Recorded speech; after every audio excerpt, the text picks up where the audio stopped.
Graça e paz a todos os irmãos. Estamos reunidos para mais uma escola bíblica e hoje nós estaremos estudando. Eu sou o pastor Gilberto Rebouças e nós estaremos estudando o livro do profeta Malaquias. Malaquias é considerado um dos profetas menores. Profeta menor não era no tamanho nem na envergadura espiritual, mas no tamanho do escrito.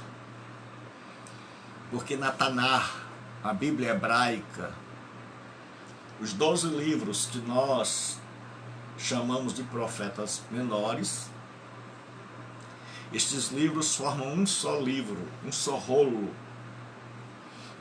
E estes livros, eles, por serem pequenos, cabem em um rolo, que era de pergaminho ou de pele de animal. Então hoje na nossa escola bíblica online, que todo domingo às 10 horas aqui na minha página no Facebook, Comunidade Bíblica Online, nós vamos estar estudando o livro do profeta Malaquias. E nós vamos ver as implicações do profeta Malaquias para os nossos dias. Abra comigo a sua Bíblia no livro do profeta Malaquias, capítulo 1. Então nós temos a comunidade bíblica online, que é uma página que eu criei no Facebook para esses tempos de pandemia, esses tempos de quarentena, esses tempos onde a gente não pode sair de casa para estar pessoalmente juntos, fisicamente, mas nós podemos estar espiritualmente. Então hoje nós vamos... Eu queria pedir a você que ama essa página, que deixe a sua avaliação, que vá lá, entre na página e diga, olha, tá boa, não estou gostando, tá sendo edificante para a minha vida, porque nós não estamos estudando a Bíblia. O que, pastor? Nós estudamos o Deus que se revela na Bíblia. A Bíblia, ela não é um fim, ela é um meio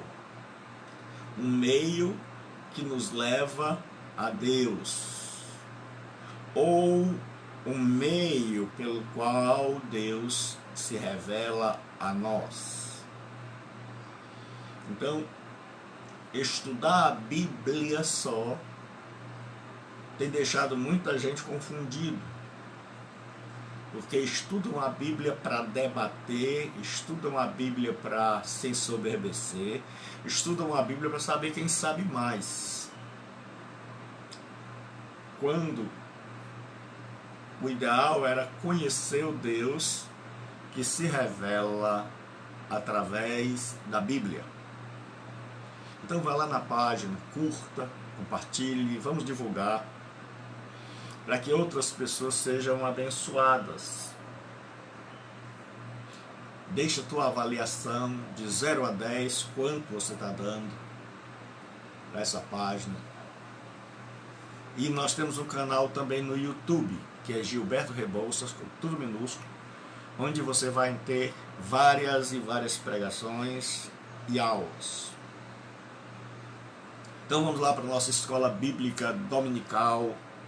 Eu peço a você que mande uma mensagem aí de zap ou de qualquer rede social para um amigo, para uma amiga, e diga a ele, conecte-se na página do pastor Gilberto Rebouças, Comunidade Bíblica Online. A pessoa entra dentro do meu Facebook, Gilberto Rebouças, e dentro do Facebook à direita tem assim, Comunidade Bíblica Online.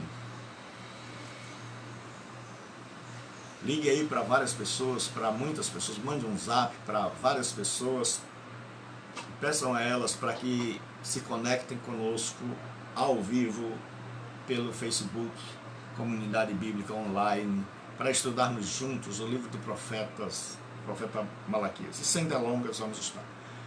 Capítulo 1, versículo 1. Peso da palavra do Senhor contra Israel pelo ministério de Malaquias. Eu vos amei, diz o Senhor, mas vós dizeis: em que nos amastes? Não foi Esaú, irmão de Jacó? Disse o Senhor. Todavia amei a Jacó e aborreci a Esaú, e fiz dos seus montes uma assolação, e dei a sua herança aos dragões do deserto, ainda que Edom diga: empobrecidos somos, porém tornaremos a edificar os lugares desertos. Assim diz o Senhor dos exércitos: eles edificarão e eu destruirei, e lhe chamarão termo de impiedade, e povo contra quem o Senhor está irado para sempre. E os vossos olhos o verão, e direis: o Senhor seja engrandecido desde os termos de Israel. Nosso Deus e Pai, por tua infinita e maravilhosa graça, nós estamos aqui e precisamos da tua ajuda para estudarmos a tua palavra. Fale conosco, por amor de Jesus e para a glória do mesmo. Amém e amém. Nós hoje vamos começar a estudar este livro tão pertinente, tão importante para os nossos dias, que é o livro do profeta Malaquias. A autoria, antes de entrarmos no livro, um dos grandes problemas de interpretação é que nós não conhecemos o motivo pelo qual o livro foi escrito. Todo o livro da Bíblia, ele foi escrito por um motivo. Cada carta, cada evangelho, cada livro do Velho Testamento foi escrito para suprir, para alinhar a vida do povo de Deus, para admoestar, e tinha um grupo específico em mente. E é preciso que a gente conheça o pano de fundo, o contexto histórico em que o livro foi escrito, porque isso vai nos fazer entender o livro, porque nós temos a interpretação de Deus diretamente para nós, sem passar pelo destinatário original. E aí, a nossa exegese, que é a interpretação, a nossa hermenêutica, que também é a interpretação, ela falha, porque nós esquecemos que o autor sagrado escreveu a alguém no tempo e no espaço, a um povo, que Malaquias estava preocupado com um povo de uma determinada época, e que Malaquias era uma personagem real que viveu no tempo e na história. Então nós precisamos compreender onde é que Malaquias vivia, em que época Malaquias viveu e por que ele resolveu escrever este livro. O nome Malar significa mensageiro, e Malachi é meu mensageiro, mensageiro de Jeová, ou mensageiro do Senhor. Então o nome Malaquias é o nome que significa mensageiro, ou meu mensageiro, porque na língua hebraica o pronome vem com um sufixo. E nós não vamos entrar nesses detalhes de hebraico. Então Malaquias quer dizer meu mensageiro. Alguns acham que Malaquias, que isso é um pseudônimo. Não é literal. Outros acham que é um nome literal, porque o profeta não estava muito preocupado em si, mas na mensagem. Aqui tem a primeira lição para nós. O pregador não deve estar pensando em si, mas na mensagem, no conteúdo da mensagem, porque o pregador não é um fim em si, é um mero instrumento de Deus. Deus é o fim. E a mensagem de Deus no coração das pessoas é um fim. Então, Malaquias está preocupado. Malaquias, ele viveu pós-cativeiro babilônico. O povo tinha ido para a Babilônia e eles retornaram da Babilônia em 3 levas, em 3 caravanas, em 3 momentos distintos. Só que quando eles chegam lá, eles veem uma cidade completamente destruída. E aí há uma dificuldade, porque o povo estava pensando nas promessas de Deus, que eles tinham voltado do cativeiro, e agora esse povo tinha começado o templo, mas parou no meio do caminho, porque eles estavam vivendo uma tensão parecida com a que vivemos hoje, de incerteza, cercados de inimigo. Eram pobres e com o passar do tempo eles foram ficando céticos. Então o que aconteceu para que Neemias escrevesse esse livro? Havia uma tensão sobre os dízimos. É tanto que o texto mais citado de Malaquias é Malaquias 3:8. Nos dias de Malaquias, que são dias pós-cativeiro, depois que eles retornaram, encontraram Jerusalém no chão, e eles estão reconstruindo. Os pobres estavam sendo oprimidos nos dias de Isaías. Havia problemas sociais de opressão, onde os maiores esmagavam os menores, e havia casamento interreligioso, casamento misto, em que os judeus estavam se casando com mulheres pagãs. Malaquias vai enfrentar extremos encontrados em todos os tempos. Nos dias de Malaquias ele vai ter 2 coisas: o ritualismo e o ceticismo. Por um lado, ele vê os sacerdotes agindo aparentemente normal. Os sacerdotes estão oferecendo os sacrifícios, o culto continua, eles estão fazendo as celebrações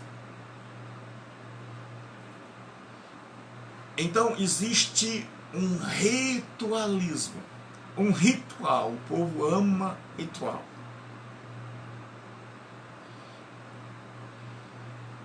Eles sacrificavam animais.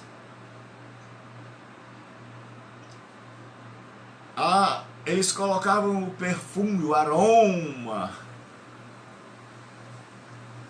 Mas era uma religiosidade mecânica. Era mais ou menos assim, tá aí o animal. E o sacerdote fazia seu trabalho de forma a negligenciar os preceitos de Deus. Ele não examinava o animal. Ele não tinha mais prazer, ele fazia com desprazer. Outra lição para os nossos dias: como está sendo o nosso culto? Será que o nosso culto é um culto mecânico, onde a gente canta alguns cânticos, tira as ofertas, onde a gente já sabe tudo que vai acontecer, onde a gente já está acostumado a ir lá? É o momento da gente refletir. Eu não estou aqui para que a gente detone, para que a gente fale mal de igreja A ou B. O meu intuito é que a gente possa refletir, não na comunidade em que estamos, mas em como nós estamos. Porque é muito fácil transferir para a comunidade problemas que são nossos, porque nós somos a comunidade. Então Malaquias, por um lado, está enfrentando o legalismo, uma religiosidade mecânica, uma celebração que na verdade não poderia ser chamada de celebrar. Mas o ofertante está dando a contragosto e o sacerdote está fazendo seu trabalho, mas fazendo seu trabalho de forma indevida, sem amor, sem prazer. Mas estão continuando fazendo e acham que daquele jeito estão agradando a Deus. E do outro lado tem o ceticismo, tem um povo que esperou as promessas não vieram no calendário deles, na hora deles, e aí eles se tornaram céticos. Malaquias vai escreveu para um contexto onde o povo está completamente descrente, onde o povo está dominado pelo ceticismo, onde o povo ridiculariza as coisas de Deus, onde o povo voltou cheio de júbilo, mas agora, nos dias de Malaquias, o povo está desanimado, o povo está com a sua fé fria, o povo está cético, eles não dão bola para as coisas espirituais, eles estão questionando tudo, e quem vem em primeiro lugar na lista dos seus questionamentos, como já aconteceu tantas vezes, como no racionalismo, no final da Idade Média, como nos nossos dias, o povo estava cético. O povo não estava nem aí para as coisas espirituais. Agora vamos ver o contexto onde Deus manda Malaquias pregar. É onde pessoas estão entregando um animal para ser imolado, mas eles dão o pior animal, onde o sacerdote está ali, mas como ele não está ganhando, como o povo não está indo para o templo, não é coincidência. Muitos têm me pedido para falar de temas atuais. Não há nenhum livro mais atual do que a Bíblia. Ainda não escreveram nenhum livro mais atual do que a Bíblia. E eu vou dizer para você, quando você prega a Bíblia, você está pregando temas atuais, porque a Bíblia prega coisas que aconteceram, a Bíblia fala de coisas que aconteceram, coisas que estão acontecendo e coisas que ainda estão por acontecer. Então não existe um livro mais atual. E naquela época, porque as pessoas não iam à igreja, então os sacerdotes estavam negligenciando o seu trabalho, e quando o faziam, faziam de qualquer jeito.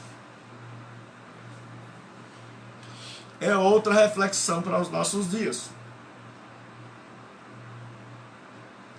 Hoje, nós pastores temos que nos perguntar se não estão indo para a igreja, não está entrando oferta, nem dízimo, que são a base do sustento da igreja, que mantém a igreja. E a pergunta é como é que nós estamos nos comportando diante desta falta, diante desta crise, como viveram os sacerdotes dos dias de Isaías. Será que nós estamos imitando os sacerdotes dos dias de Isaías? Nós estamos chateados com o povo porque não vem. E tem muitos que querem que o povo vá para a igreja à força. Tem muitos que chegaram ao desespero de querer fazer culto na marra, querer levar as pessoas e colocar as pessoas em perigo, porque estão preocupados, estão atribulados, sua fé foi embora. Eu quero dizer para você que Deus é o Deus da providência. Deus é o Deus que supre necessidades. Porque muita gente, antes da pandemia, dizia, segundo Davi, fui moço e agora sou velho. Mas nunca vi o justo passar necessidade, nem a sua descendência mendigar o pão. Você que me ouve disse muito isso. Talvez tenha citado no púlpito da sua igreja várias vezes. E por que agora está tão preocupado? E por que agora está desgostoso? E por que agora está pedindo que imediatamente a pandemia passe? Por que queremos que a pandemia passe? Essa é a pergunta. Porque eu quero que a pandemia passe. Eu quero que a pandemia passe porque eu quero ser alguém melhor. Eu quero que a pandemia passe porque eu quero que as pessoas não morram. Eu quero que a pandemia passe porque eu quero viver em um mundo onde as pessoas temem a Deus, onde as pessoas se voltaram para Deus. Eu quero que a pandemia passe para que eu possa produzir, para que eu possa sair e ser um homem melhor, para que eu possa tratar bem as pessoas, para que a minha família saia mais fortalecendo essa crise, ou eu quero que ela passe simplesmente por problemas financeiros, monetários.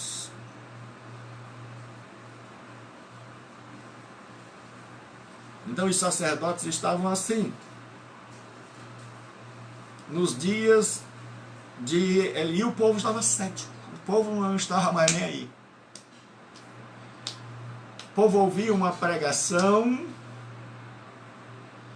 e o povo desdenhava. Então é um povo que está afastado de Deus. Por isso Deus envia o Malachi, o meu mensageiro.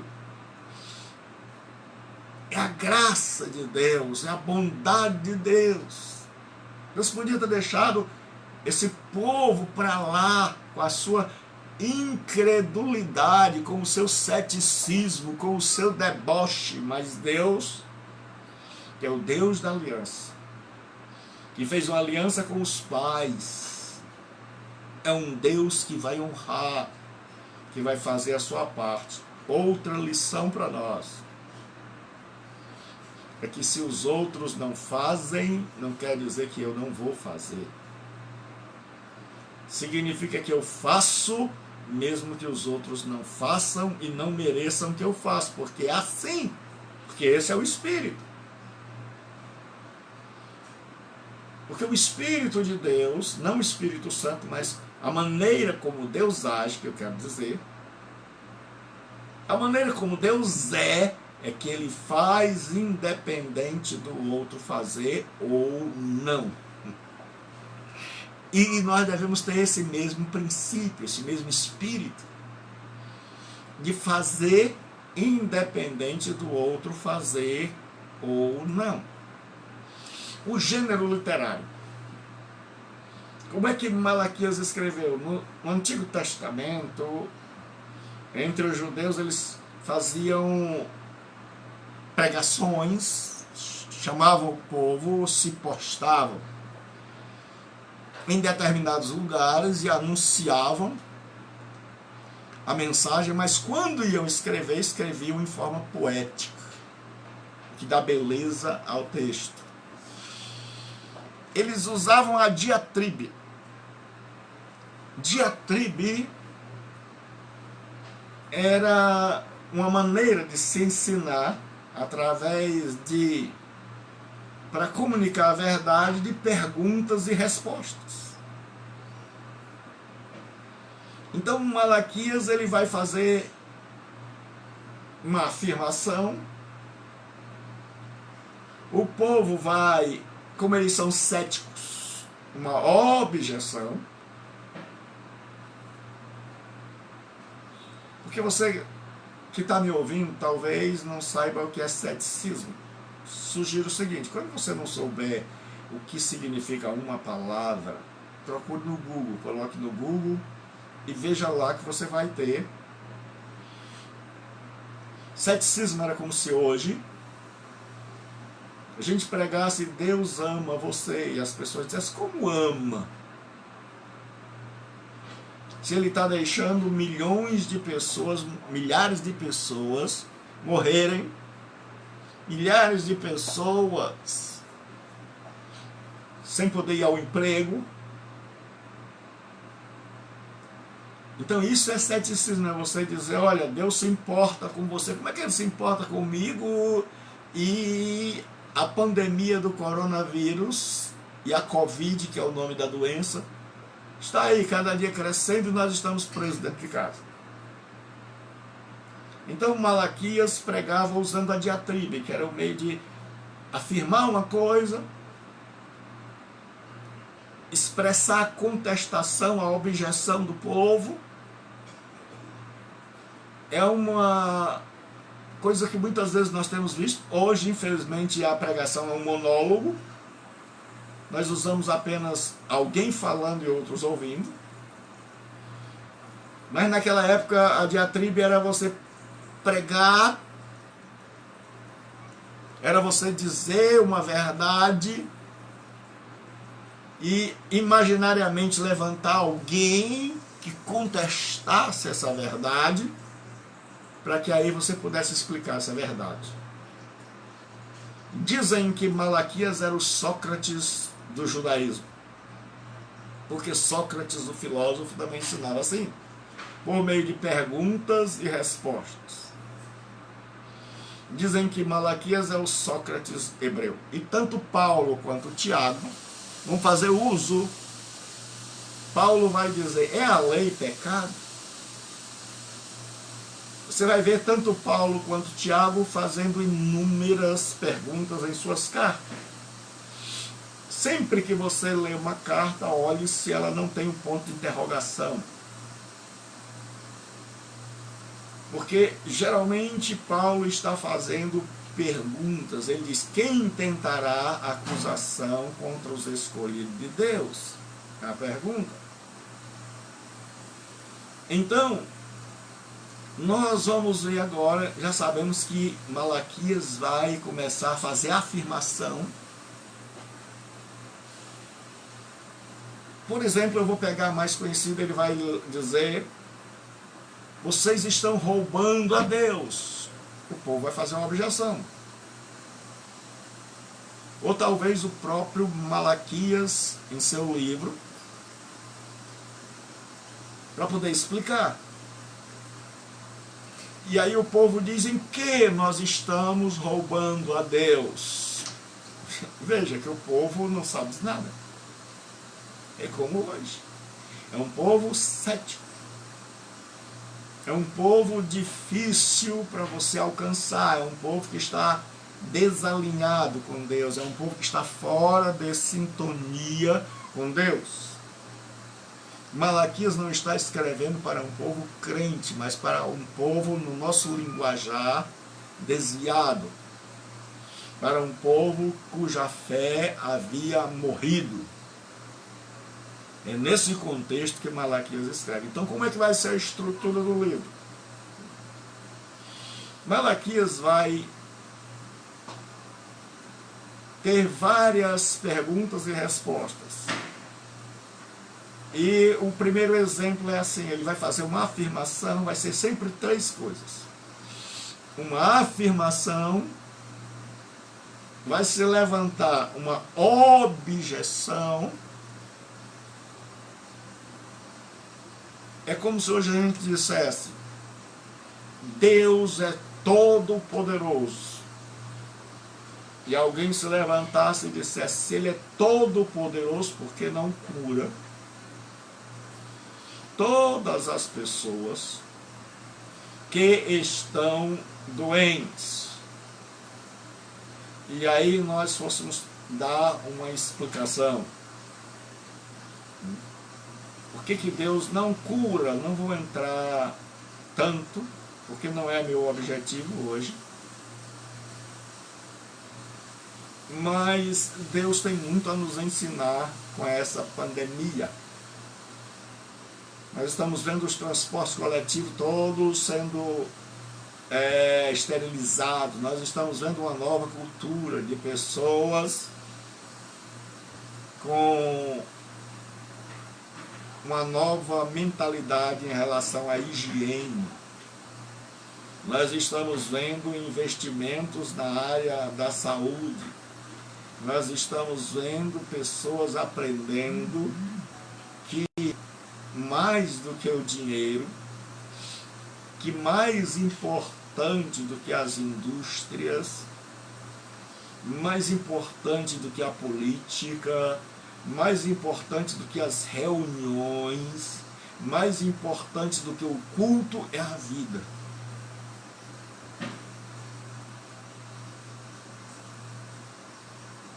E nós estamos vendo as pessoas hoje preocupadas com a vida. Mas Malaquias está pregando para pessoas assim, que dizem Deus é todo poderoso. Cadê o poder dele? Aí ele vai explicar. Então, Malaquias vai pregar de três maneiras. Primeiro, ele vai fazer uma afirmação, depois vai uma objeção, alguém vai se levantar e dizer contra, cadê, por quê? E aí ele vai desenvolver sua temática, aquilo que ele queria ensinar ao povo. O livro de Malaquias é um livro pequeno, tem 4 capítulos. Mas em cada capítulo desse tem a palavra maldição. Porque a Bíblia dos profetas era a Torá, que a gente chama de lei, de Pentateuco. Estes profetas profetizavam baseados na Torá, nas maldições, ali em Deuteronômio 28, nas bênçãos e nas maldições. Então, se o povo está desviado, porque Deus diz, se vocês ouvirem a minha palavra e a obedecerem, benditos serão no campo, benditos serão na cidade, bendito ao entrar, bendito ao sair. Mas, geralmente, a gente só lê esses textos, assim, de bendito. A gente pensa que a Bíblia só fala, se a Bíblia é um livro de dizer só assim, bendito, você é um bom menino, você vai morar no céu, aquiete-se. Mas a Bíblia é um livro que impõe responsabilidade. Ela diz, maldito se você ouvir e não obedecer, maldito no campo, maldito na cidade. Então Deus deixou claro para aquele povo. Então, em cada texto desse, em cada capítulo, Malaquias vai falar de uma maldição. E se Malaquias fala de uma maldição, significa que esse povo está contrariando, está fora de sintonia, está desobedecendo a lei de Deus. E se eles desobedecem a lei de Deus, o juízo é a maldição. O cenário histórico é que o povo, o cenário social, o povo havia recebido permissão para voltar a Jerusalém, mas ainda estavam sob o domínio persa. Então eles estavam, sua fé ficou lá embaixo. Eles reconstruíram o templo, a cidade e os muros e aguardavam o cumprimento das promessas feitas pelos profetas, que até então ainda não tinham vindo. Mas o povo passou, o tempo passou e eles não viam o cumprimento imediato das profetas, e a fé deles vai diminuindo, diminuindo, diminuindo, diminuindo, porque nós somos imediatistas, nós queremos que Deus haja na nossa hora. Faltava chuva, as pequenas colheitas que eles tinham, o povo vinha e levava, e os altos impostos que contribuíram para que o povo entrasse no estado de ceticismo e indiferença. Então eles pagavam imposto, o que eles ganhavam não dava, então na hora do sofrimento a fé diminuiu. E é na hora do sofrimento que a verdadeira fé se manifesta.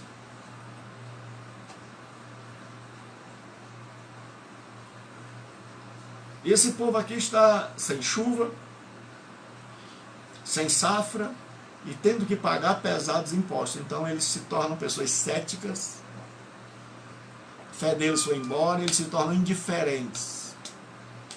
Tanto faz como tanto fez.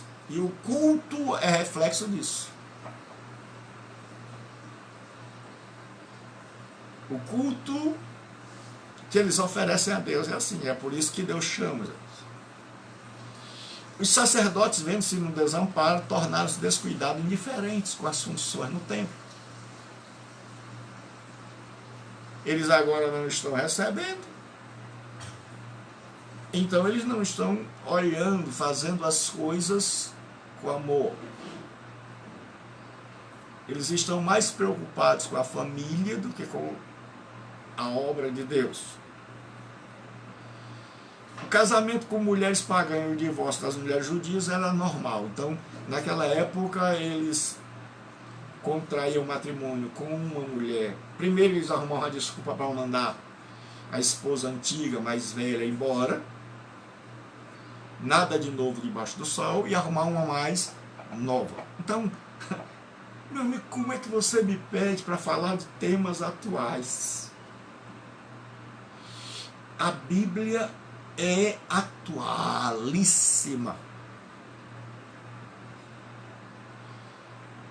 Hoje é comum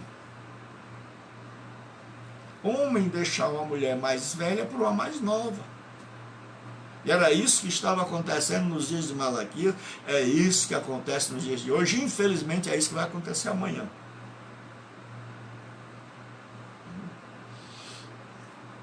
E eles estavam se casando, não era com a mulher temente a Deus, era com uma mulher pagã, bonita, mais nova.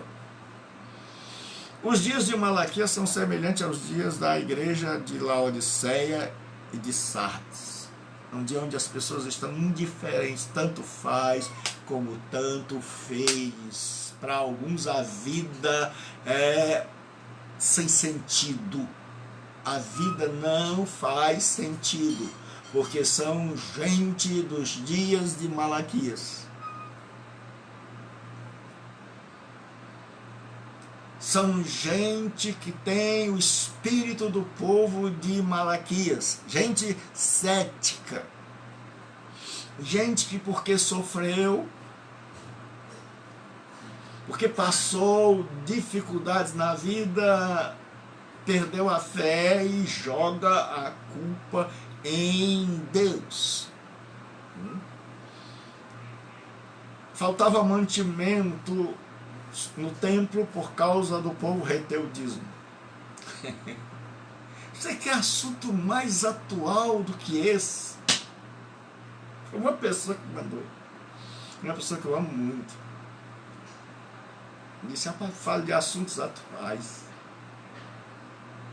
Tá aí.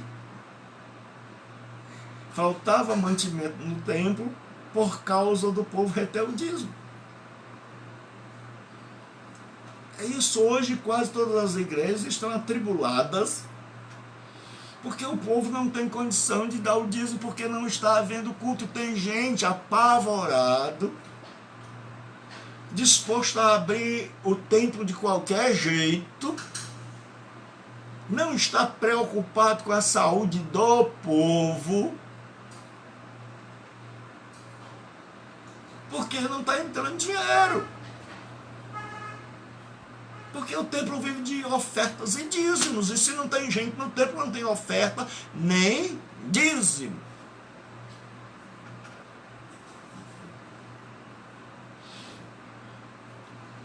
O povo questionava o caráter de Deus por causa da falta de bênçãos materiais. Então, geralmente, sobra para Deus.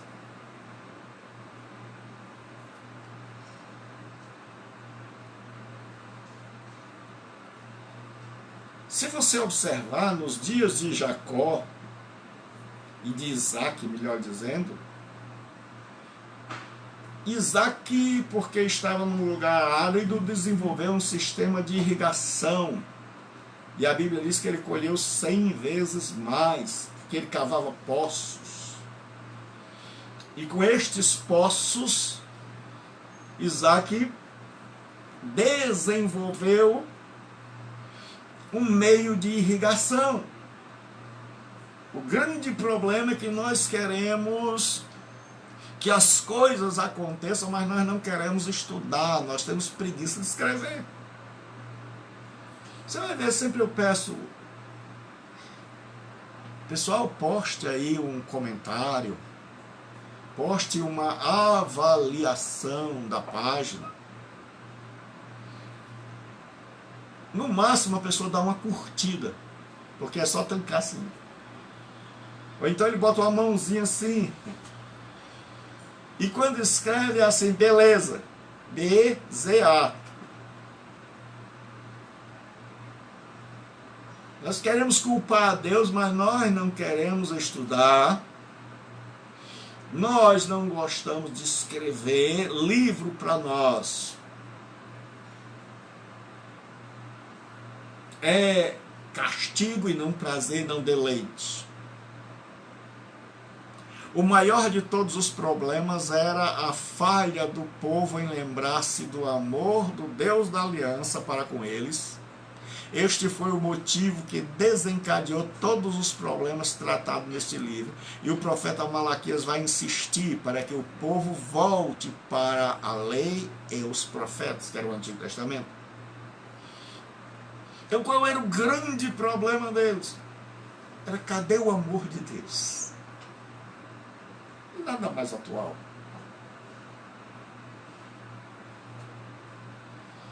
Hoje as pessoas sempre que se veem em dificuldade perguntam cadê o amor de Deus?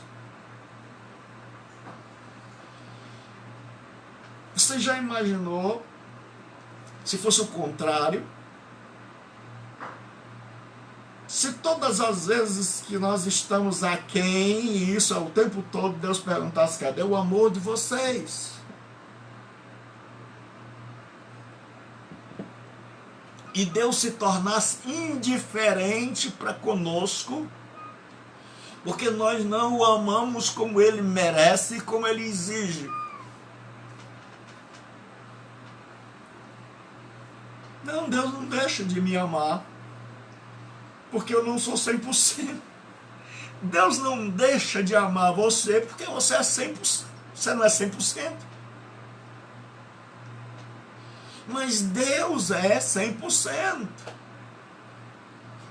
O problema é que eu não compreendo os propósitos de Deus.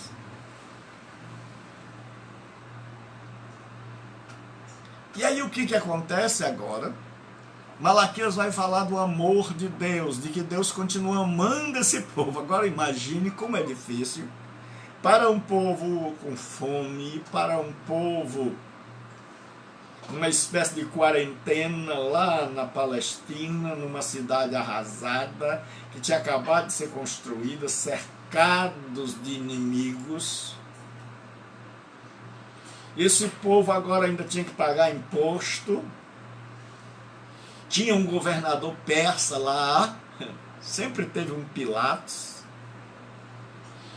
E Malaquias vai dividir seu livro em 8 audiências, onde ele faz uma pergunta, onde ele faz uma afirmação, levanta-se uma objeção, e aí ele vai explicar. Então, para começar, para chamar a atenção do povo, a metodologia de Malaquias é essa. É fazer uma proposição, uma afirmação, e ele vai imaginar alguém se levantando para dizer o contrário, ou alguém se levanta e contesta aquela afirmação. Por exemplo, como eu já disse, Deus é onipotente. Se Deus é onipotente, por que tanto mal acontece no mundo, que é o que acontece na filosofia hoje?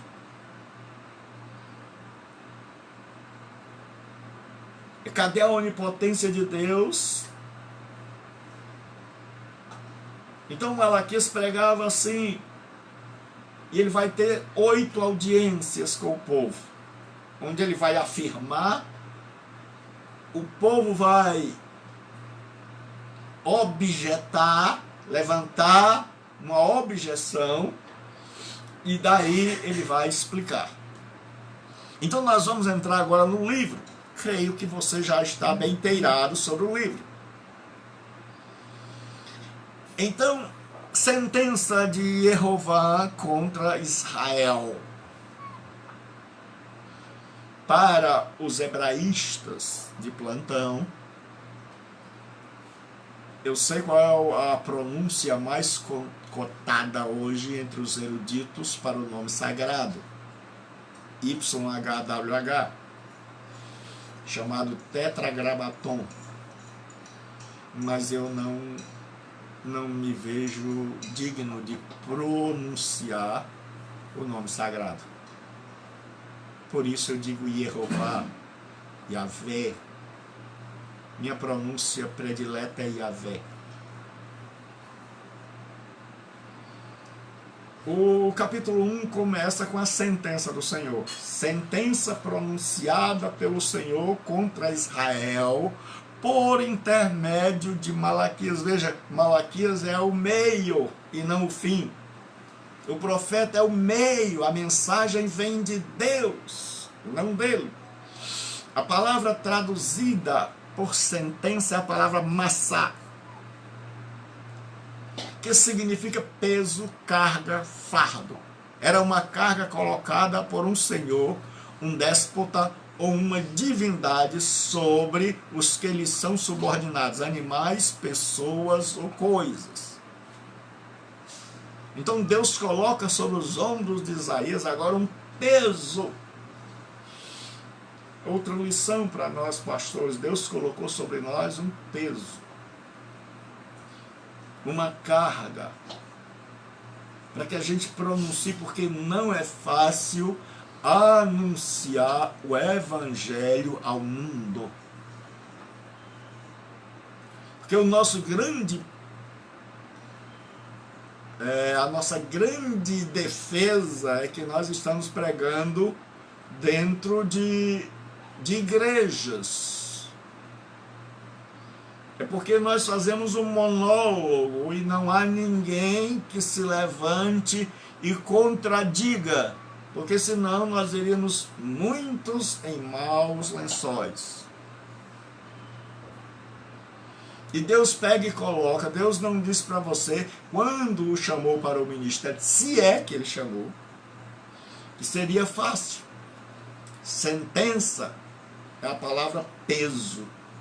Deus sabe que não vai ser fácil para Isaías pregar para um povo indiferente, que passa, que me lembra os irmãos pregando nas praças, e que eles pregam e as pessoas passam conversando, tomando sorvete, e elas passam comendo qualquer coisa, mas elas não ouvem. Elas são indiferentes ao barulho das caixas, ao barulho da pregação, aos hinos. Elas não ouvem e fazem questão de passar rápido. Essa palavra massá sublinha o senso de compulsão do profeta ao proclamar a mensagem que segue. Ele não foi voluntário para fazê-lo, mas não tem opção. Deus escolheu e agora ele vai ter que ir. A palavra traz a ideia de compulsão, preeminência, medo. Se ele pudesse, o profeta escaparia do que para ele é compreensivelmente um peso. Essa é outra grande lição. Toda pessoa que foi chamada ao pastorado, ao ministério, a qualquer direção, ela sabe das dificuldades que a esperam, das dificuldades que ela enfrentará. E a tendência natural como ser humano é de fugir, é de dizer, estou fora. Mas quando a pessoa não é chamada, que ela não dimensiona, que ela não sabe das implicações decorrentes da chamada, ela fica chamando a si mesma. Ela se chama, se autoproclama, se auto-intitula. Porque ela não vê as implicações, porque ela não está nem aí, ela quer poder, ela quer nome, ela quer cargo.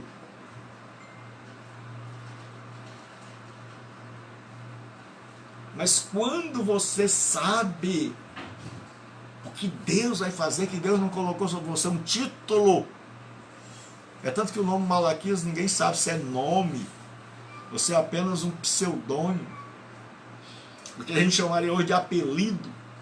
Ele não está preocupado com o nome dele, mas ele está preocupado com a mensagem de Deus.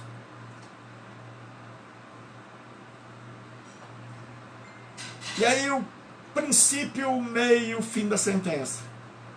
A sentença é pronunciada por Yahvé, que é o nome sagrado de Deus, que foi transliterado por Jeová. Existe no hebraico 4 letras, 4 consoantes, porque o hebraico original não tem vogais. As vogais foram colocadas depois pelos maçoretas.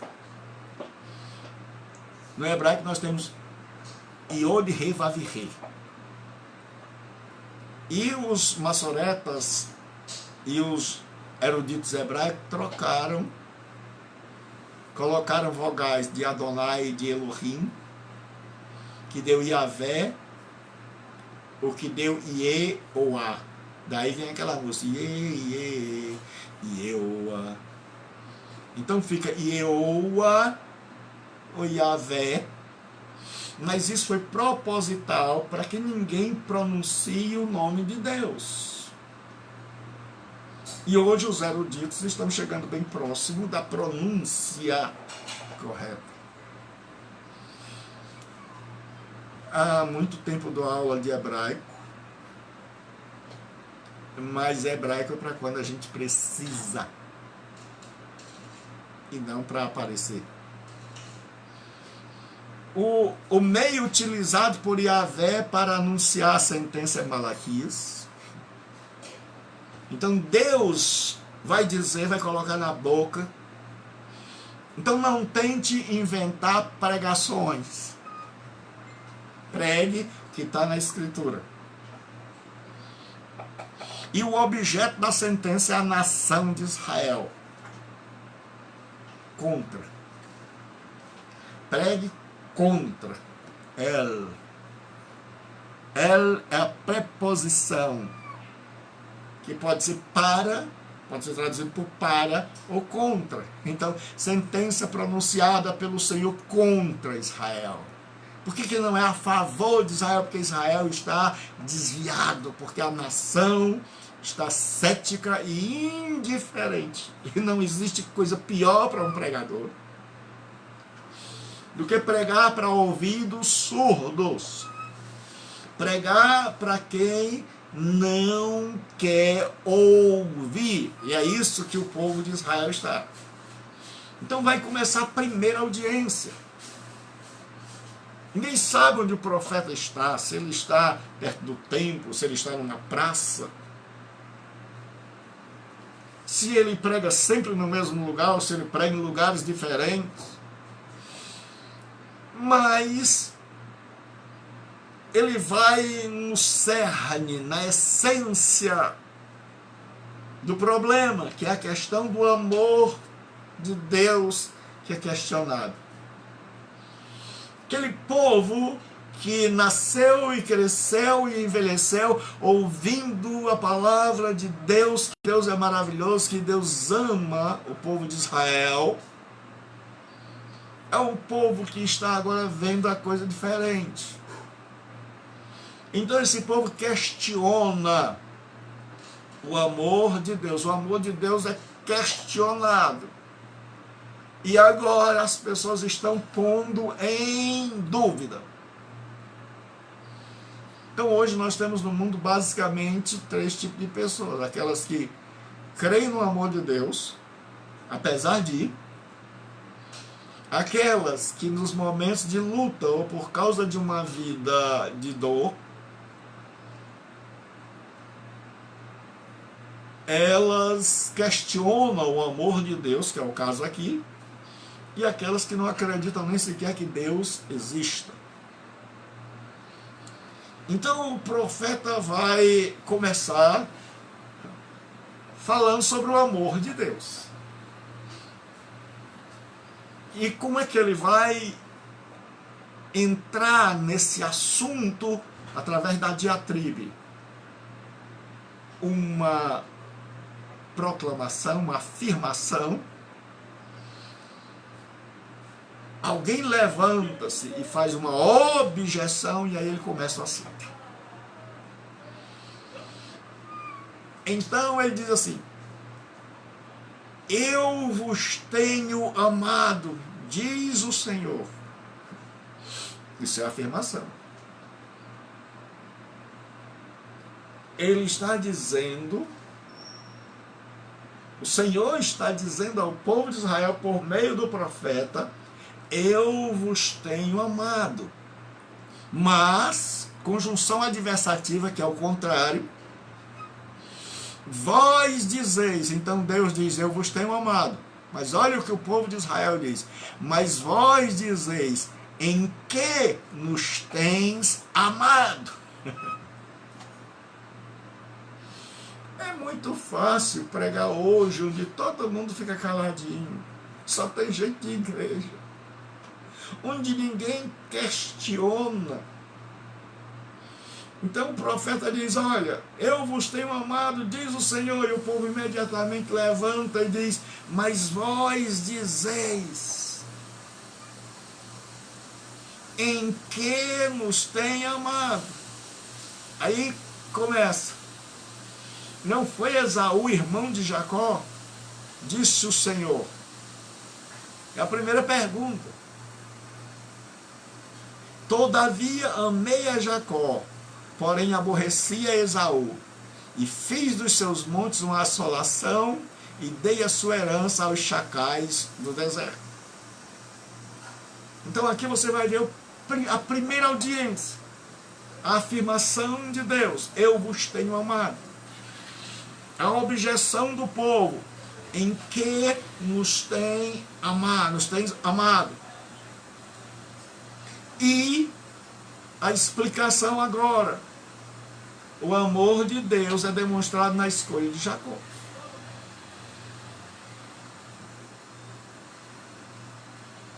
Deus vai apresentar as razões da veracidade do seu amor. Porque ele diz assim: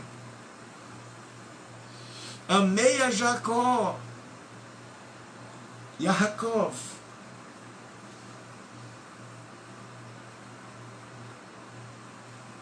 Jacó quer dizer aquele que segura no calcanhar. A ideia é que ele segurou e tentava subir para sair primeiro. Daí com o tempo o nome dele, porque o nome Yaakov quer dizer aquele que pega, aquele que segura no calcanhar. Mas posteriormente, devido às ações, às atitudes de Jacó, o nome dele ganhou uma conotação de enganador, usurpador, suplantador. Alguém que tenta usurpar o lugar de outro, suplantar o lugar de outro, enganar a outro. Por isso que seu irmão lá na frente vai dizer: não se chama ele com verdade Jacó? Mas o nome Yaakov, Jacó, quer dizer aquele que segura no calcanhar. E o que acontece? Jacó era o filho que nasceu em segundo lugar. E naquela época, quem tinha todo o direito, de acordo com o costume hebraico, era o primogênito, era Esaú. Esaú era caçador naquela época, e Jacó era o homem da casa, dos afazeres domésticos. Esaú era o primogênito, o amado do pai. Era aquele que o pai iria transferir a autoridade e todas as bênçãos recairiam sobre Esaú. E Deus diz: está aí a prova do meu amor. Eu podia ter amado e escolhido a Esaú, que era mais forte, que era o primogênito, que era o que tinha direito às bênçãos, que era o amado do pai, mas eu amei a Jacó. Ele está aí a prova do meu amor. eu amei Jacó e aborreci a Esaú. Ele está dizendo, eu amei quem a mãe amava. E mãe, naquela época, mulher não tinha valor. Eu amei alguém que é do lar. Alguém que não tinha valor naquela cultura. Por isso o pai amava Esaú, porque era da caça, porque era guerreiro. Jacó, Yaakov, era insignificante. Deus disse, eu amei apesar de. E esta é a grande prova do amor de Deus, é que Deus amou a mim e a você. Pessoas que não tinham direito algum. Pessoas que não tinham mérito nenhum. Pessoas a quem o mundo jamais escolheria. Pessoas que eram desprezadas. Pessoas que sempre tinham alguém na frente. Pessoas que ocupavam sempre o segundo lugar. Mas Deus disse, esse Jacó, que o pai não viu, esse Jacó que não tinha direitos, este Jacó que era trapaceiro, este Jacó foi objeto do meu amor. Eu amei, eu escolhi amar a Jacó. E Deus escolheu amar a mim e a você. Deus escolheu nos amar. E quando Ele nos amou, não fez exigências. Nos amou sem fazer exigências, sem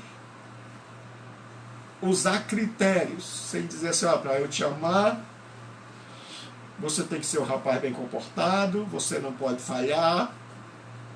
Ele nos amou incondicionalmente, mas nós não queremos amar a Deus da mesma maneira, na hora boa e na hora ruim. E Deus está dizendo, quando vocês nem povo erais, quando vocês ainda estavam nos lombos do vosso pai Jacó, que não era nada, eu amei vocês. E vocês são o que são hoje por causa do meu amor incondicional.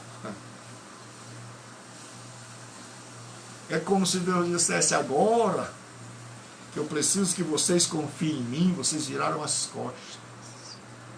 Agora, na hora da tribulação, que eu preciso que vocês mostrem o amor, vocês mostraram o desprezo, o desprezo. Vocês mostraram a indiferença. Vocês se tornaram céticos. Vocês só creem se veem. E aí, Deus apresenta as razões da veracidade do seu amor. O outro nome de Esaú é Edom. Esaú tem dois nomes. Esaú, que quer dizer peludo, e Edom, que quer dizer vermelho, por causa do guisado. Ele trocou o direito de primogenitura. E os seus descendentes vão ser chamados pelo nome de Edomitas. Então sempre você vai ver uma guerra entre Israel e os Edomitas, para sempre. Há sempre essa guerra, porque essa guerra começa no lar. Então pai e mãe, mais um assunto dos dias de hoje. O lar pode ser um lugar de bênção, mas pode ser um lugar de tensões. Pode ser um lugar de amor, como pode se transformar em um ambiente de ódio.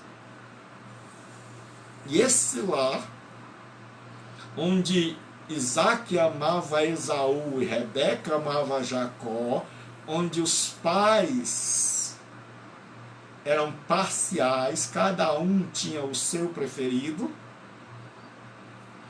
e na verdade eles não amavam os filhos, eles amavam o que os filhos faziam.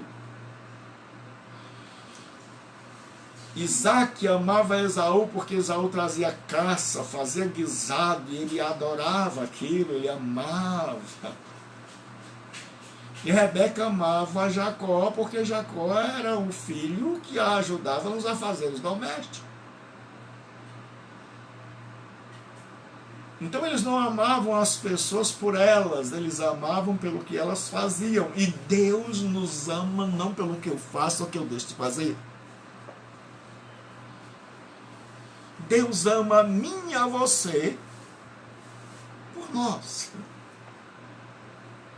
Paulo diz que Deus nos amou sendo nós ainda pecadores. Deus não esperou que a gente deixasse de pecar, que a gente deixasse de beber, que deixasse de se prostituir.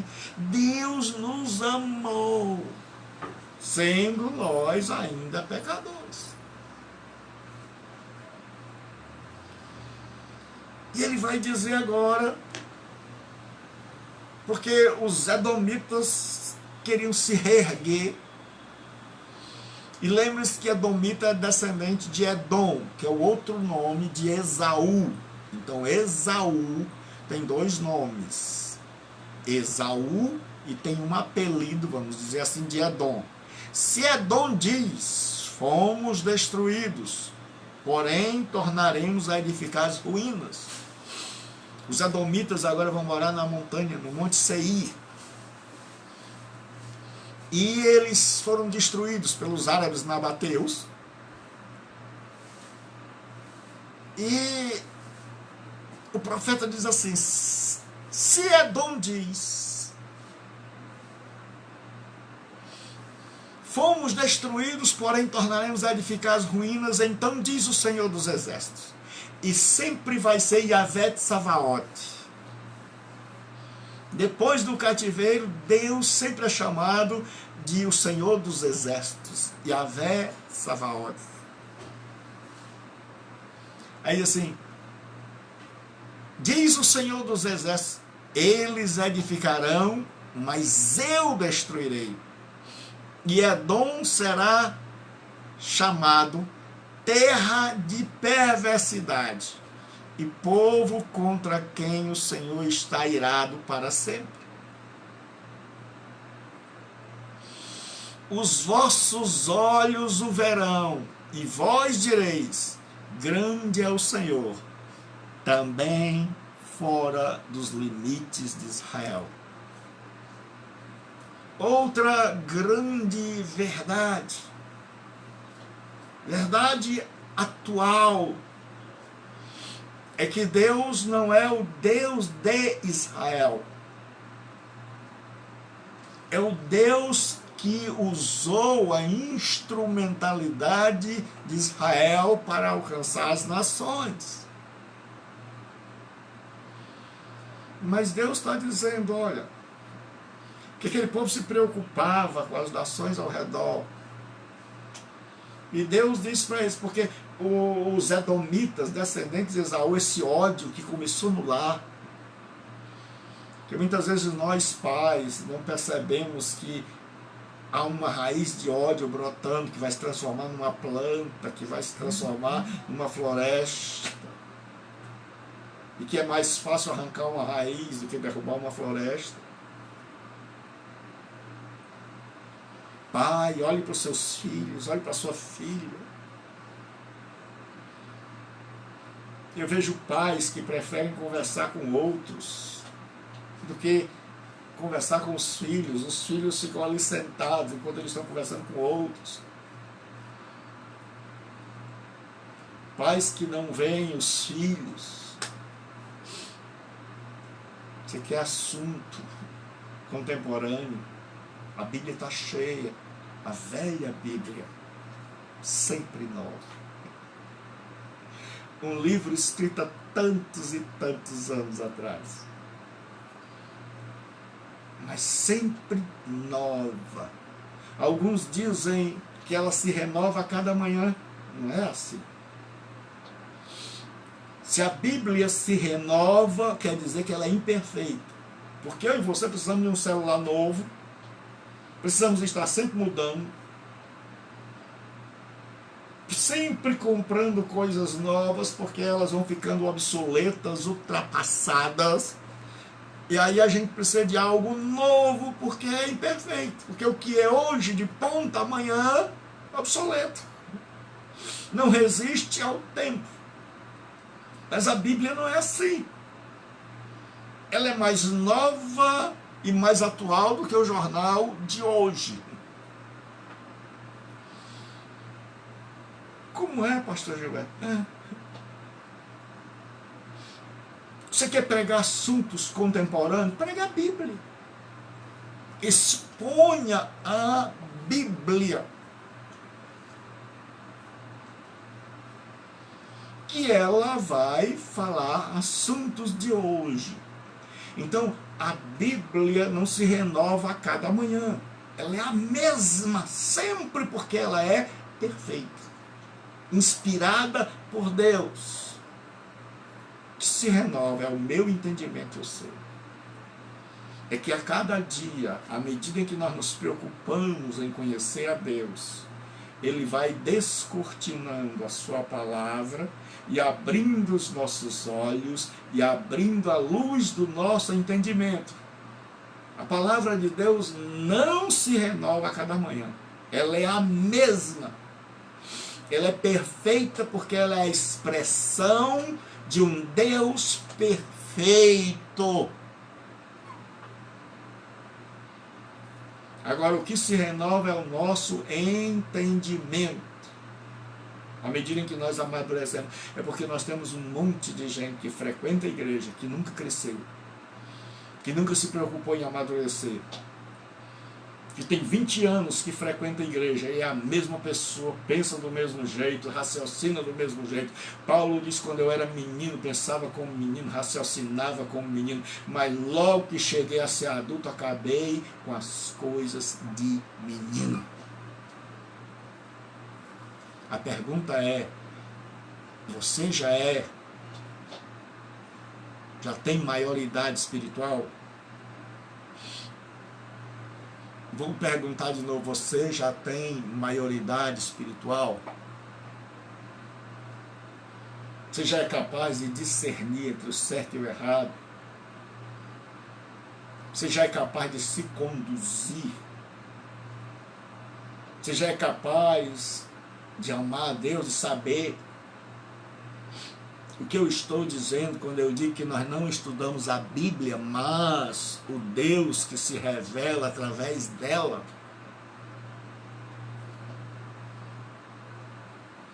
Que a Bíblia é como um telescópio, que eu coloco o olho nela e eu consigo enxergar o universo, as estrelas, as galáxias. E através da Bíblia eu coloco o olho nela e eu vou começando a ver anjo. E eu vou começando a ver a realidade de Israel, a chamada de Deus, a criação. Mas eu vou começando a ver que existe uma personagem principal, Deus. Que não é Elias que é o herói da Bíblia, que não é Moisés que é o herói da Bíblia, que não é Abraão que é o herói da Bíblia, mas que é Deus, o grande herói da Bíblia, e que Ele está se revelando, e que Ele está se descortinando. É isso que quer dizer a palavra Apocalipse. Quer dizer revelar, desvendar, descobrir, tirar o véu. É algo que estava coberto e que agora está sendo descoberto. A revelação de Deus é assim. E Deus diz, olha, Edom está com ódio. Porque o grande problema de Edom é o ódio que ele guarda e que esse ódio é transferido a seus descendentes. Outra lição atual: ódio não tratado passa para a próxima geração. Se nós não tivermos cuidado com o ódio, nós temos visto na história, principalmente no Nordeste, do ódio entre famílias, que passa de geração a geração, onde as pessoas vão sendo mortas e matando porque não resolveram o problema do ódio. E isso acontece aqui. Começa em casa, com 2 filhos, com 2 pais. Com pais que têm culpa porque são parciais. Mas esse ódio vem até os nossos dias, entre árabes e judeus. Hoje é uma floresta que só o Messias, só Jesus Cristo pode trazer paz. Ninguém vai trazer paz ao Oriente Médio. Porque só o príncipe da paz trará paz. E ele diz assim: porém tornaremos a edificar. Então diz o Senhor dos Exércitos: eles edificarão, mas eu destruirei, e Edom será chamado terra de perversidade. Tem gente que não muda. Tem gente que a índole, o caráter é mau, é perverso. E porque é um povo que não muda, é um povo que semeia ódio. É um povo que está envenenado de ódio. É um povo que não conhece a palavra perdão. É um povo que pode ser denominado por Deus terra de perversidade. Ou seja, gente perversa. Gente de índole má. Gente, porque o ódio tem seus desdobramentos, o ódio se desdobra em inimizade, em assassinato, em guerras, em traições, em roubo, em calúnias. Eu passaria o dia aqui citando os desdobramentos do ódio. O ódio se desdobra em doença mental. E aí Deus diz assim: terra da perversidade, povo contra quem o Senhor está irado para sempre. Deus agora é inimigo desse povo para sempre, porque Deus sabe que é gente que não vai mudar. Que é gente que não tem volta. Que é gente que vai odiar, que é gente que não quer saber de amar, de perdoar, de mudar de vida. E hoje nós temos um monte de gente que não quer saber de amar, de perdoar, de mudar de vida. Hoje nós temos um monte de gente que se alimenta e retroalimenta de ódio. Que o que a move é o ódio. Que ela tem na boca saindo ódio. Que por causa do ódio ela trai, ela calunia, ela inventa uma guerra, ela mata, e ela está morrendo, consumida pelo ódio, mas é gente que não tem marcha ré. É gente que não volta atrás. Eu quero lhe dizer hoje uma coisa: o seu ódio vai destruir você. Por mais que você tenha razão para odiar, por mais que tenham feito com você, o remédio chama-se perdão. Porque o ódio transformou você em terra de perversidade, em solo onde a perversidade brota, em fonte de onde a perversidade jorra.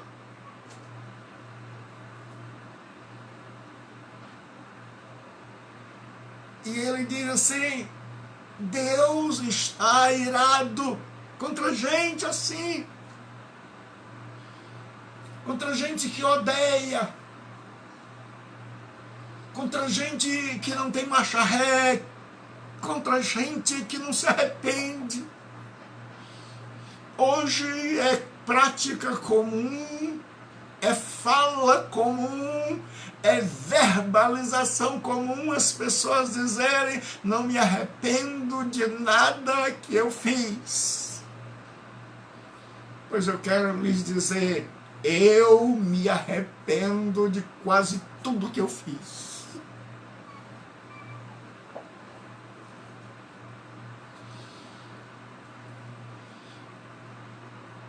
Como diz Davi: sonda-me, Senhor. Davi pede a Deus que o sonde, que revele a ele o que ele fez de errado, que ele nem sequer sabia. E tem um monte de gente que sabe onde errou e nunca quer abandonar o erro. Eu quero dizer a você uma coisa: Deus diz para os edomitas, que herdaram do pai o ódio: eu estou irado com vocês para sempre. Deus está em guerra com o ódio para sempre. Pai, que herança você está deixando para os seus filhos? É ódio. Você está fomentando neles ódio. Ódio contra o time rival. Ódio contra a igreja que pensa diferente. Ódio porque fizeram mal a você. Mãe, o que você está deixando de herança para os seus filhos? E Deus diz assim: povo contra quem o Senhor está irado para sempre. Deus está irado para sempre com gente que não se arrepende, com gente que não volta atrás, com gente que não muda, com gente que a cada dia fica pior. A prova disso é no dilúvio. O texto sagrado diz assim: e viu Deus que as ações e os pensamentos dos homens eram maus continuamente. Era uma rotina, fazia parte do dia a dia a maldade, por isso Deus trouxe o juízo. Que é assunto atual. Nós estamos numa terra onde a maldade se alastra mais do que o coronavírus. Onde a perversidade e o ódio se alastram. Onde se o pecado fosse um vírus, ninguém estaria imune. Todos atestariam positivo, com uma única diferença: é que daria positivo e teria assim um vermelho na lista. E assim: foi curado pelo sangue de Cristo. E o outro aguarda cura, aguarda que ele tome a medicação, que ele se converta a Cristo, porque Jesus Cristo morreu na cruz para salvar a mim e a você. Aí ele diz assim: grande é o Senhor, fora dos limites de Israel. Outra verdade atual: Deus não se confina, Deus não está circunscrito, Deus é maior do que a denominação onde eu congrego. Vou dizer de novo, Salomão diz assim: o céu e os céus dos céus não podem te conter, quanto mais essa casa que eu edifiquei. Não sei de onde tiraram a casa do Senhor. Que a Bíblia diz, eu acho que o povo não anda lendo a Bíblia. Porque a Bíblia diz: o céu é o meu trono e a terra o astrado dos meus pés. Aí ele faz uma pergunta: que casa me edificareis? A terra o céu é o meu trono e a terra o astrado dos meus pés. Que casa me edificareis? Não encho eu os céus e a terra? E a gente diz: aqui nós estamos na casa de Deus. Deus não habita, diz a Escritura, em templos feitos por mãos humanas. Quem habita em templos feitos por mãos humanas são ídolos.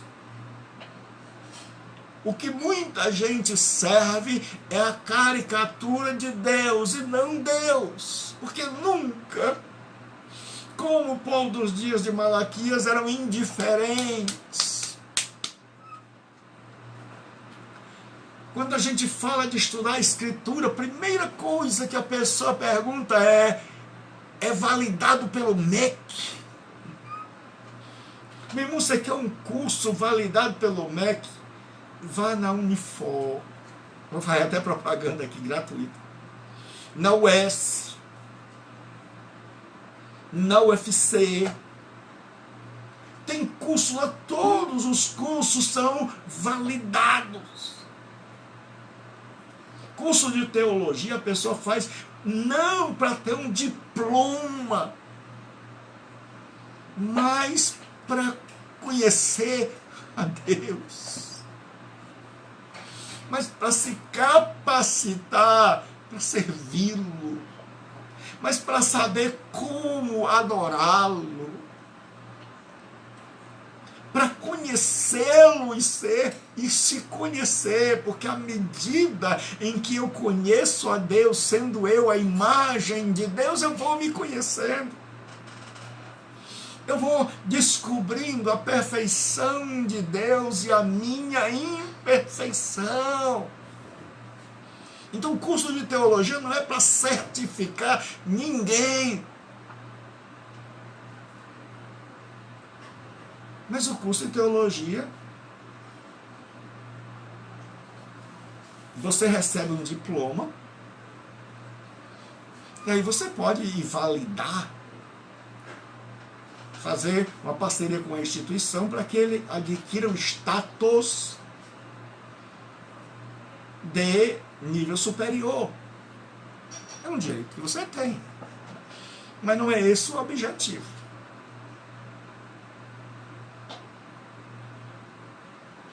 O objetivo é conhecer a Deus.